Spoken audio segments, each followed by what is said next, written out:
നല്ല രൂപത്തിൽ ജീവിച്ചുകൊണ്ടിരുന്ന നമ്മൾ പെട്ടെന്നൊരു സുപ്രഭാതത്തിൽ നമ്മുടെ വീട്ടിൽ വെച്ച് വല്ല ഫംഗ്ഷൻ നടന്നതിൻ്റെ ശേഷം, അല്ലെങ്കിൽ വീട് കുടിയിരുന്നതിൻ്റെ ശേഷം, ഒരു കല്യാണം നടത്തിയതിൻ്റെ ശേഷം നമ്മൾ എല്ലാവരെയും ഒരുമിച്ച് കൂട്ടി നല്ല സന്തോഷത്തോടെ നല്ല റാഹത്തോടെ നമ്മളൊരു ഫംഗ്ഷൻ വെച്ച് അതങ്ങ് പിരിഞ്ഞ് എല്ലാവരും നല്ല റാഹത്തോടുകൂടി പിരിഞ്ഞുപോയി.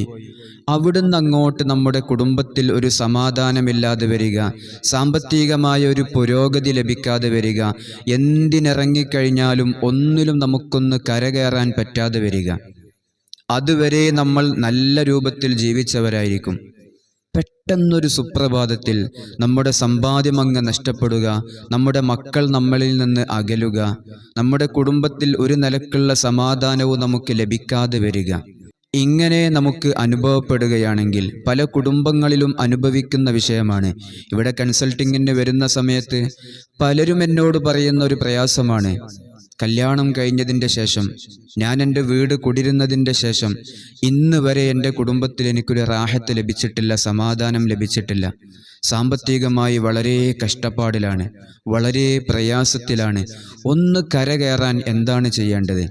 നമ്മൾ മനസ്സിലാക്കേണ്ടത്, കണ്ണീർ കൊണ്ടുണ്ടാകുന്ന ഏറ്റവും വലിയ വിപത്താണ് ഇപ്പോൾ ഞാൻ എൻ്റെ മജ്‌ലിസിൽ സൂചിപ്പിച്ചത്. ഇങ്ങനെ കണ്ണീർ പല രൂപത്തിലുണ്ട്.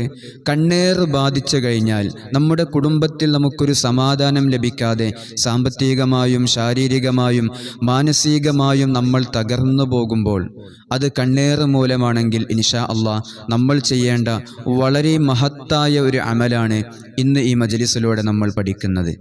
ആദ്യമായി 7 ഫാത്തിഹ നമ്മൾ പാരായണം ചെയ്യുക. അതിൻ്റെ ശേഷം ഒരു വ്യക്തിയിലാണ് കണ്ണീർ ബാധിച്ചതെങ്കിൽ 7 ഫാത്തിഹയ്ക്ക് ശേഷം പരിശുദ്ധമായ ഖുർആനിലെ സൂറത്തുൽ ഹുമസ 11 തവണ പാരായണം ചെയ്യുക. ഒരു ഗ്ലാസ് വെള്ളത്തിൽ പരിശുദ്ധമായ സൂറത്തുൽ ഹുമസയെ നമ്മൾ മന്ത്രിച്ചിട്ട് ആ വെള്ളം നമ്മൾ കുടിക്കുക. ഇങ്ങനെ 11 ദിവസം നമ്മൾ ഈ അമലിനെ അങ്ങ് ദായിമാക്കുക. ഒരു മനുഷ്യനിൽ കണ്ണേർ ബാധിച്ചിട്ടുണ്ടെങ്കിൽ ആ കണ്ണേർ അവിടെ വെച്ച് ബാത്തിലാകുന്നതാണ്. ആ കണ്ണേർ കൊണ്ടുണ്ടാകുന്ന എല്ലാ വിപത്തുകളും അള്ളാഹു നമുക്ക് മാറ്റിത്തരും. ഇതോടൊപ്പം തന്നെ കണ്ണേറിൻ്റെ മറ്റൊരു അമല് ഇൻഷാ അള്ളാഹ് നമ്മുടെ വരുന്ന മജ്‌ലിസിലുണ്ടാകും. മുത്ത് റസൂലുള്ളാഹി സ്വല്ലല്ലാഹു അലൈഹി വസല്ലമ തങ്ങൾക്ക് ജിബ്രീൽ അലൈഹിസ്സലാത്തു വസ്സലാം പഠിപ്പിച്ചു കൊടുത്ത ഒരു ദിക്റുണ്ട്.